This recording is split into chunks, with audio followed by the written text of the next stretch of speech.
What beautiful skin you have. Paul Ryan. So fine. So smooth.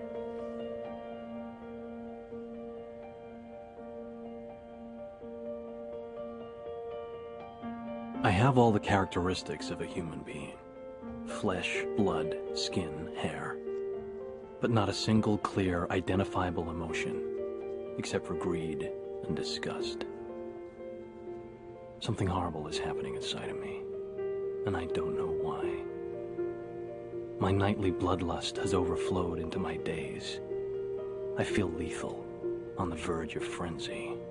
I think my mask of sanity is about to slip.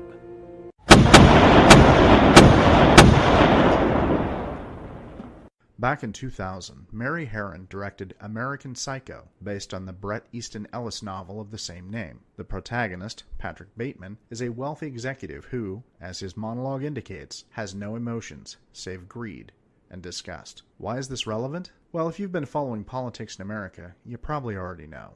There's been a resurgence, especially in the 21st century and certainly within the last few years, of an uber-capitalism, an unrestrained greed that cares not a whit for whomever it crushes underfoot. The poorer, the better, it even seems.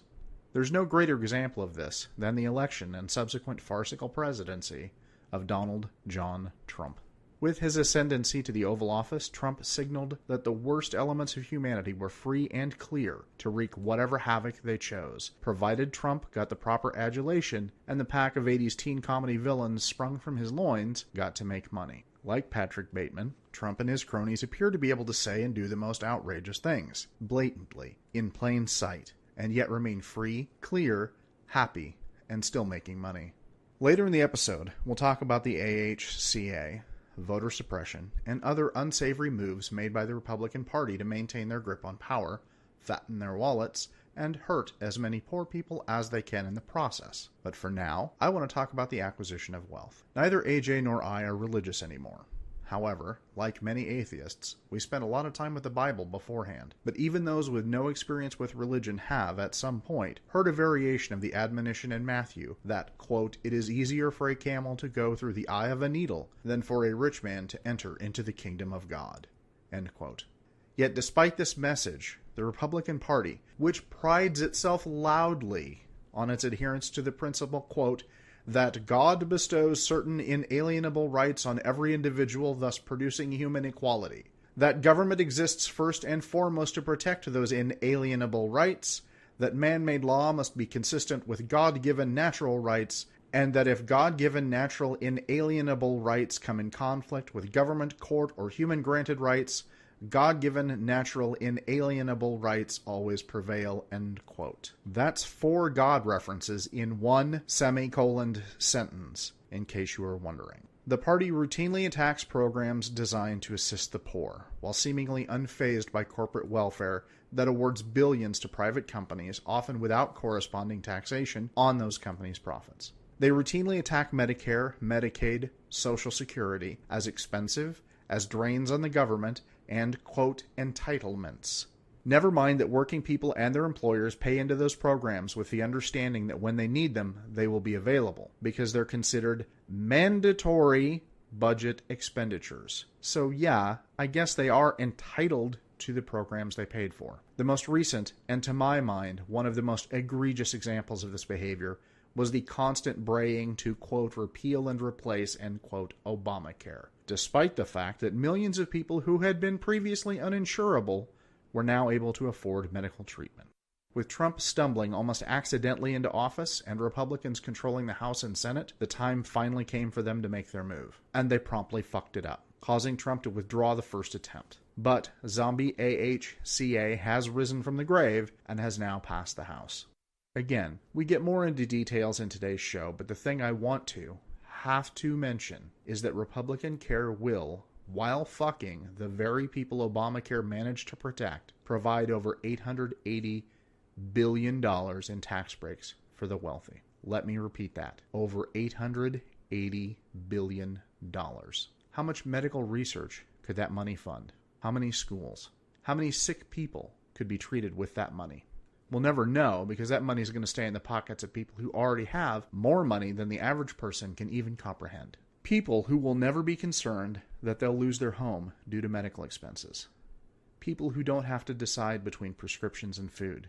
People who don't have to juggle childcare, work, and school. People who think the fact that they're wealthy and will receive an average cut exceeding $165,000 somehow indicates a moral superiority to the people who will receive $0 in tax cuts. I want to grab these bastards, to shake them, to scream in their faces. How much money do you need? How many millions? How many billions? How much will it take for you to feel one fucking ounce of compassion? How rich do you have to be to stop intentionally hurting other people? Of course, the problem is that there is no answer. There will never be enough, because you can't buy humanity, you can't buy compassion, you can't buy understanding, and you sure as fuck can't buy morals. This seems to be a particular deficiency for a party that is so obsessed with promoting faith and God. It's almost like they've never actually read the text on which their faith is ostensibly based. Proverbs 31 verses 8 and 9 says, quote, "Speak up for those who cannot speak for themselves, for the rights of all who are destitute. Speak up and judge fairly. Defend the rights of the poor and the needy." End quote. Since the Republican mouths are busy giving lip service to their God, I guess it's up to us, dear listeners. The sleep of reason brings forth monsters. I'm a whiner, and I keep whining and whining until I win. Maybe somebody will rise up. We must not confuse dissent with disloyalty.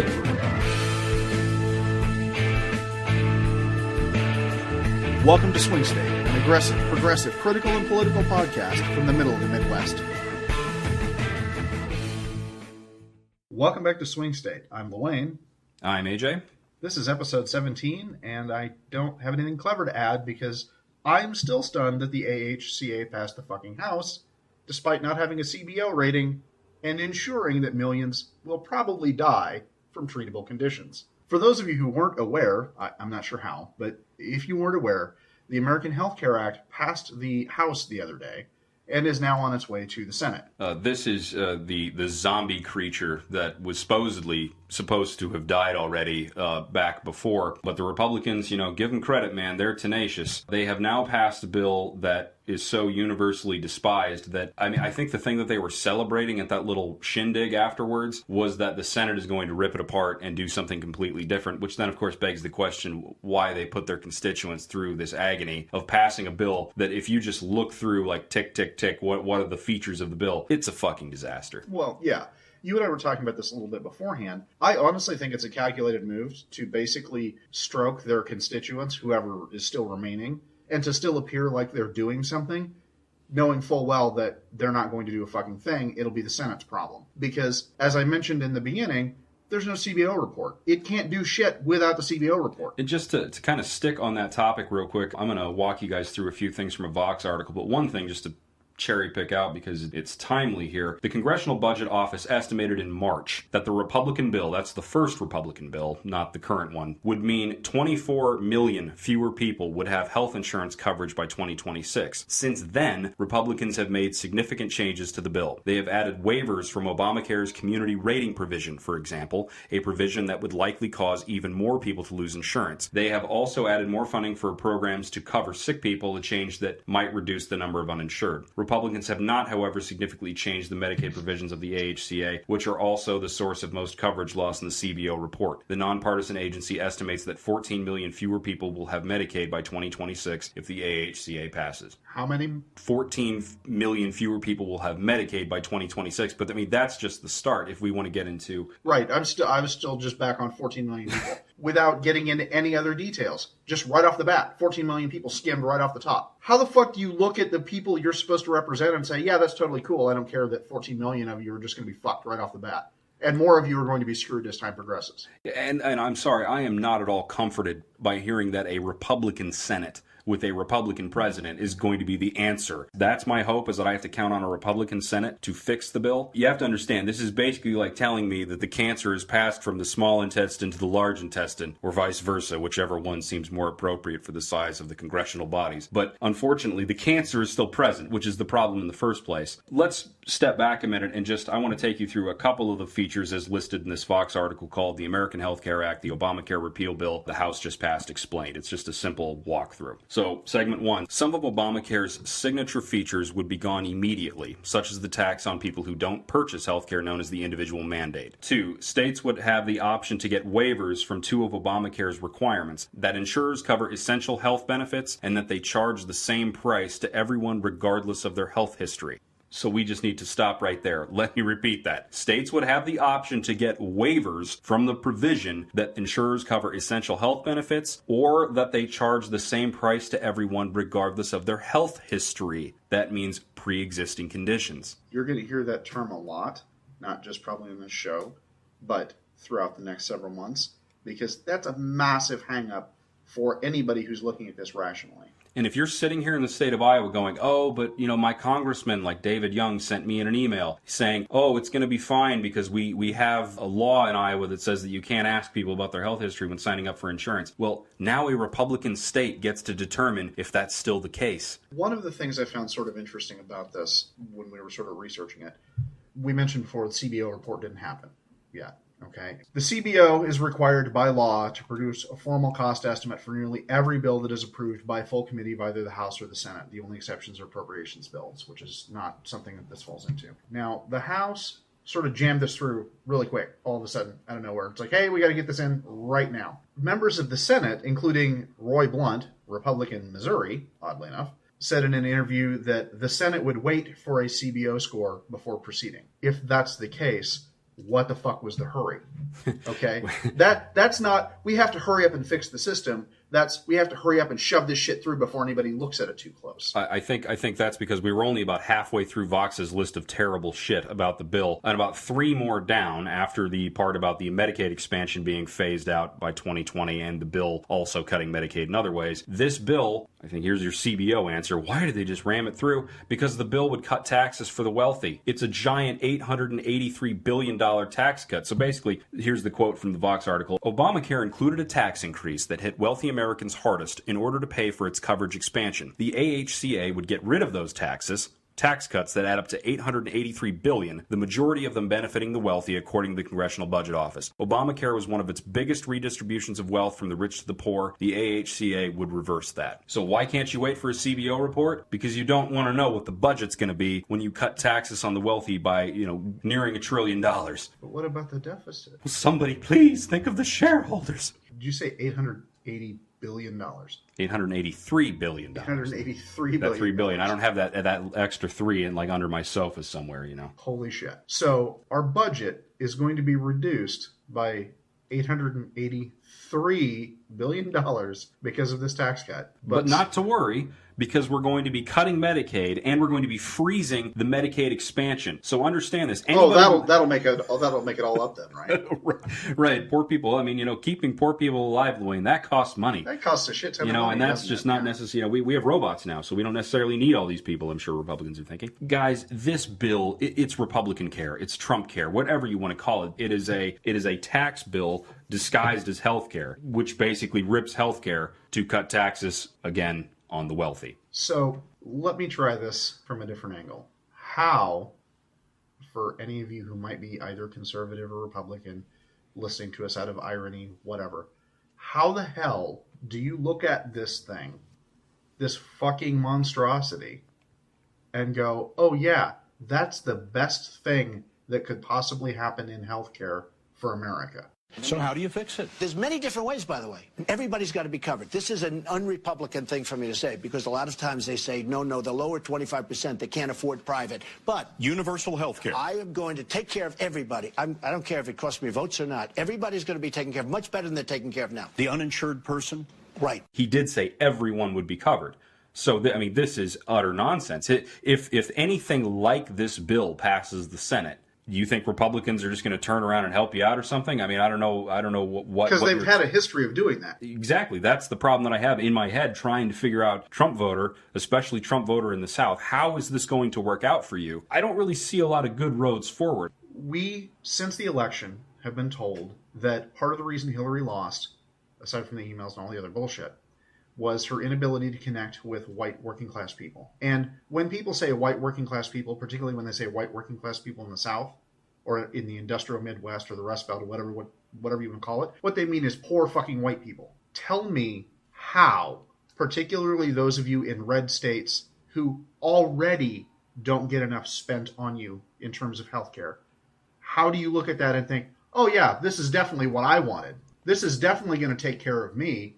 Really? Because if you've got a history of addiction now, or you've got some sort of a pre-existing problem, you got black lung from working in the coal mine, well, guess what? If your state decides that we're gonna set up our market, doing as the bill now will allow, you can opt out of the pre-existing condition clause, fuck. So, in addition to that, all of you fucking states' rights advocates who keep telling me how the states should decide shit, guess what? Now they get to decide. And they get to decide whether or not you get to have fucking health care. Not how much, to what degree, to literally decide whether or not you get fucking health care because you've been sick before. So tell me again why we don't need some sort of federal regulation to oversee shit like that. Tell me why states' rights include the right to kill their own people. Or if you really want to take a deep dive in your consciousness here, tell me why every other industrialized country on the planet has a single-payer healthcare system. Tell me why California, the 6th largest economy on the planet, is right now looking at the state level to implement their own single-payer healthcare system, just to be done with it. To be done with the just rest to settle of the America. Fucking problem. Yes, just to be done with it. Why do we have to have this debate year after year after year as if we don't know the answer? Because we have a giant fucking military that takes up most of our budget. Well, even failing that, I mean, we would be saving money on healthcare if we switched to this program. Just look at what they're doing in Canada. There's an ongoing meme that shows up periodically, usually when we have discussions like this, that shows a still frame shot from an episode of Breaking Bad. And basically is captioned, the best explanation for the American healthcare system is that there is a popular television series about a man who makes industrial quantities of meth in order to cover his hospital bills. So apparently that's all you need to do.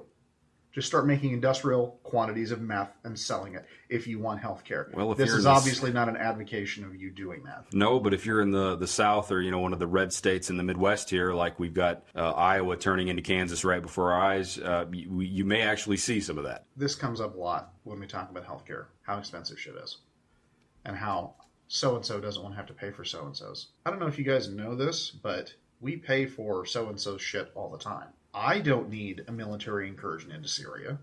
I didn't need a military incursion into Iraq. I got to pay for those things anyway. So if my neighbor's sick and needs coverage, and the only way that happens is through Medicare or Medicaid, fine.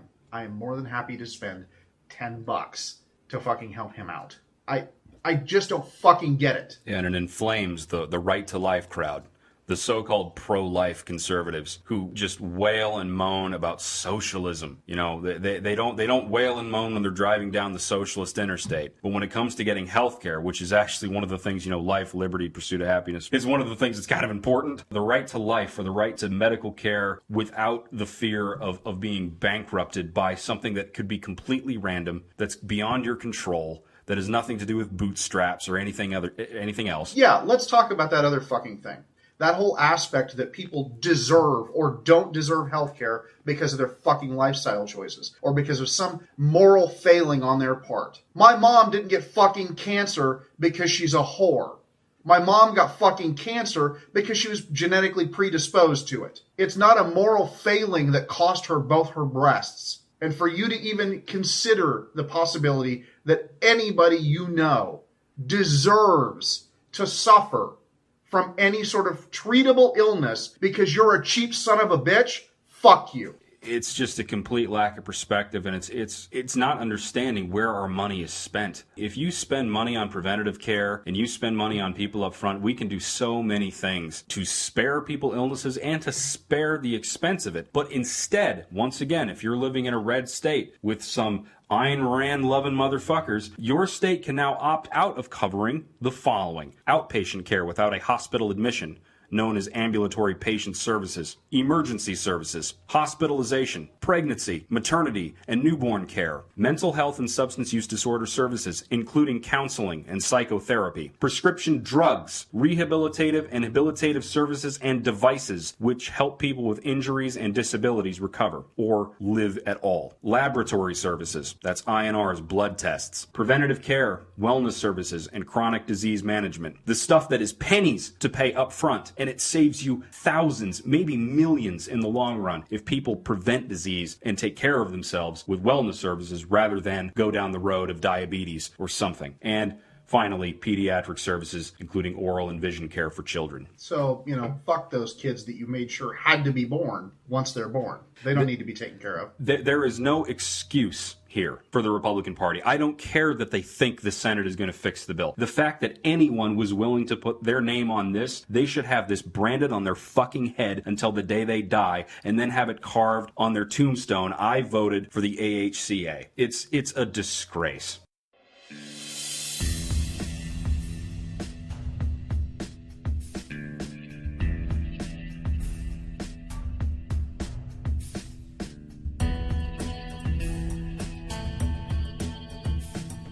Can't get enough Swing State in your life?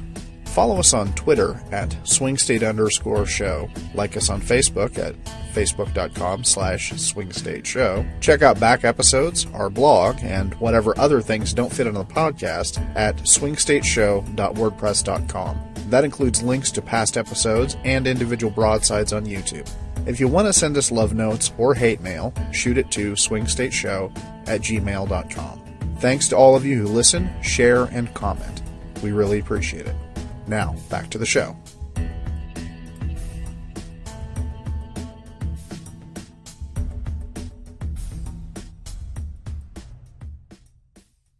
So, just in case you haven't heard, former Assistant Attorney General Sally Yates has been doing a lot of talking lately. And she's been talking about stuff that we've sort of already told you about numerous times. She's just doing it in front of subcommittees under oath. And we have, obviously, over several episodes, beat the drum with regard to Russia and Trump and connections and the possibility of treasonous activities and so forth and so on. And, of course, the more that Sally Yates talks, the more we find out that things are not only kind of how we described them, but in some ways almost worse. One of the things I wanted to talk about in particular when AG and I were discussing this was Michael Flynn, who was probably one of the first sort of casualties of this sort of garbage, because he was briefly the national security advisor for Trump. Now, fine, whatever, qualified, not qualified. I mean, when you're dealing with the Trump cabinet, unqualified people, not a surprise. Qualified people, sort of an unusual thing. But the unusual part is he was the shortest serving national security advisor in the history of the position. So right. Here's the thing, though. He probably never should have been there to begin with. Oh, no. Well, which is sort of the point. And obviously, actually, most of Trump's appointees probably should not be in the position they're in. But this one in particular, because even before Trump appointed Flynn to his position, he had received countless warnings that Flynn was a poor choice for a variety of reasons, not the least of which being Ms. Yates telling him Flynn represented a blackmail risk, that he had already essentially been compromised. Trump knew that before Flynn was eligible for the position, and he went with him. And the only reason he ultimately fired him was because the Washington Post found out. So there are a couple of things to take away from this. One, Trump will do whatever he wants if he thinks he can get away with it. And two, they cannot get away with it if the media is paying attention. It's just an astounding thing to have to sort of digest that the President of the United States, he was warned by Barack Obama directly not to hire Flynn. Then Sally Yates also tells him in two separate meetings that the guy is subject to Russian blackmail. Trump doesn't do anything about that for 18 days. Then finally the Washington Post breaks the story on Flynn, and on February 13th, he lost his job. But before Flynn lost his job, remember the thing that brought about the testimony, Sally Yates was fired. Yes. That was who was fired. Trump, in a tweet, said on May 8th, ask Sally Yates under oath if she knows how classified information got into the newspapers soon after she explained it to the White House counsel. First of all, that's an unfounded accusation. Not a huge surprise. Second of all, again, pay attention to his focus. His focus is not, I hired a guy who is compromised. His focus is, somebody let people know that I hired a guy who was compromised. That's not the focus you're supposed to have. No, it's not. And my focus is, had the Washington Post not done the reporting, thank God we subscribe. I'm happy to have helped pay the bills on that one. Had they not told me this information, we would still have some sort of a Russian operative serving as the national security advisor. And unfortunately, ladies and gentlemen, we may have them now. That's the really scary thing about this whole episode. We're not going to go too deep into Trump Russia today, but just if you haven't been following, some of the Twitter feeds and some of the folks that are the independent investigators into this, you really should be checking them out, including Louisa Mensch. You can check out Keith Olbermann for some updates. There's all sorts of Malcolm Nance is another one on MSNBC. This episode, this is just, I think, a taste, a forewarning of what's about to happen. In addition to Flynn being compromised, to quote the New York Times, quote, journalists have since revealed a wrinkle in the story. The FBI obtained a court-approved wiretap on Carter Page, a foreign policy advisor to Trump's campaign, based on evidence that he was operating as a Russian agent, end quote. So we've got Page, we've got Roger Stone, we've got Mike Flynn, and I know that we've gone over a lot of this in episodes previously, but it's just good to have a refresher. Remember, ladies and gentlemen, Donald Trump is tied to Russia 9 ways to Sunday. His finances are tied as well. There have been Russians that have bought properties here in America at crazy overvalued prices for him. All of this coincidentally right around the time he's having some trouble financially, around 2008. The story is slowly unfolding, and there are some stuff in rumor land, and there's some stuff that's not in rumor land, like what Lewayne just told you about the FISA warrant. I'm hearing reports of as many as 15 FISA warrants have been handed out. The fact that there is one, though, for a person connected with the Trump campaign directly, who Donald Trump, he was the second person he named as a foreign policy advisor, whatever the truth of it, that's what Trump said. This is some scary, scary shit going on. Before we lose sight of things, let's keep in mind Hillary's emails. Yeah, that's right. Hillary's emails. I still lose sleep over those.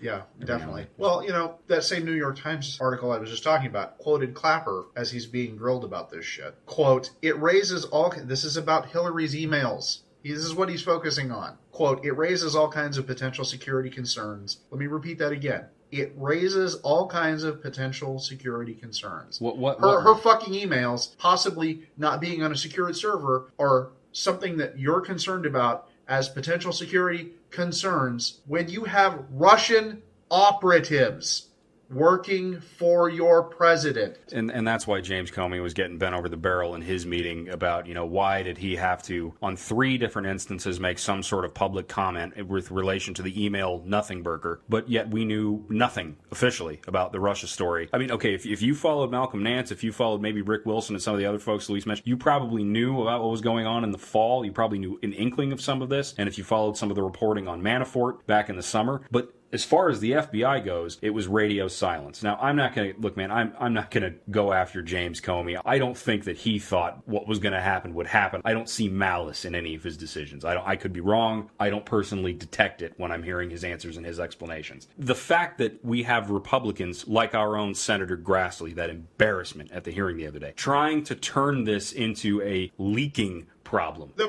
problem is somebody revealing these secrets. It's just the Watergate thing. It's not the fact that, Nixon ordered a burglary. It's that somebody letting people know about it. Right. It's that somebody leaked it. It's crazy. It's especially when we're talking about the fucking Trump administration, the leakiest administration in the history of leaking administrations. Tell you what, to turn away from this, though, to move on to our next topic, because they are sort of connected. Vladimir Putin obviously was very active in our own election. He attempted to be in the French election, but it did not quite work out as well for him. Yeah, it turns out the moderate, who isn't a lunatic, is now the leader of France. And this is the important part. This is the part that I brought up. Those of you who follow us on Facebook probably saw the Twitter post, which was the French turnout for this current election was 74%. Let me repeat that. 74%. Nearly 3/4 of the people who could vote in France voted. Now, here's the thing that I found the most interesting, and this is actually the part that really drew my attention. That's the lowest turnout in France since 1969. 3/4 of the people showed up, and that was disappointing. Yeah. That wasn't enough. If we got 75%, the political commentating class would almost have to invent new terminology to explain the wave of activism and engagement if we ever got to 74% in the United States. Right, because you know when the last time was that we did that? 1869. Oh my God. 1869. Back when we didn't have really any major methods of communication. We certainly didn't have the fucking internet. We basically didn't have phones. We had, telegraph? I mean, somehow, most of the people in the United States who are eligible to vote, voted. Somehow, a bunch of people who still use paper ballots and had to walk, ride horses, or catch a carriage or something to get where they're going, managed to vote. Well, if you look at what they're doing in France it's pretty easy to vote. They had their election on a Sunday. So, if you have all day to vote and it's a Sunday, you can even go to church and then head over to the poll. Heck, maybe your poll is at the church. It speaks to a mentality that some European countries have. I don't know about all of them, but many of them do. It's important to vote. It's a public responsibility that you do, and people are just more engaged. That's actually a word I want to go back to. You mentioned responsibility. You have a responsibility as a civic-minded individual, as a citizen of the country, to make a responsible decision, and not only be informed, but make a fucking decision. Yeah, I get really frustrated with the head in the sand crowd. I don't like politics crowd. I really don't have very many kind things to say about that perspective. I don't fucking like politics either, but I kind of have to pay attention because these assholes are making decisions for me. Well, yeah, seriously, it's my pocketbook. What does like factor into it? I have to make all kinds of decisions based on what is best for me, whether I like doing them or not. But here's the thing, though. In France, and as AJ was talking about, in many of the other Western European nations, voting is such an important thing that they go out of their way to make it as easy as possible, to encourage people to do it, to avoid discouraging people from doing it, as opposed to, say, Iowa, which has now implemented and a voter ID law.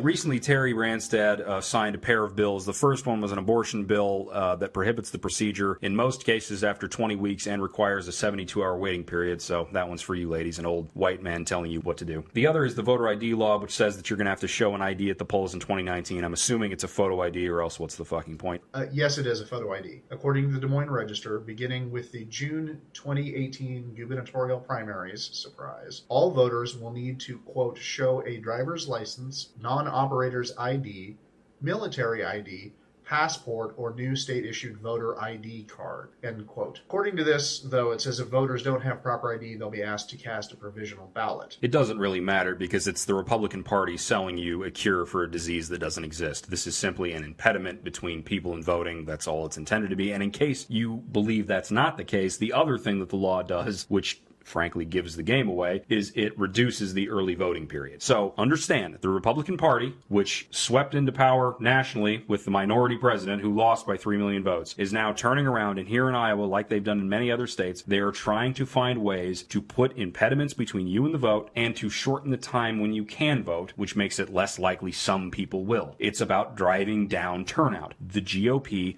understands this. At a tactical level, they know that if we have high turnout in this country, there are simply not enough people that agree with their Ayn Rand trickle-down bullshit. They cannot delude enough people into voting for those policies. They cannot do it on their own. So what they have to do is drive down the overall number to water it down and hopefully squeak them out wherever and whenever they can. Now, interestingly enough, you mentioned the abortion bill when you were talking about this as well, the two major pieces of legislation. The abortion bill is designed to work the exact same way. We can't outlaw abortion outright. We can't outlaw voting outright. We can sure make it hard as fuck, and that's the point.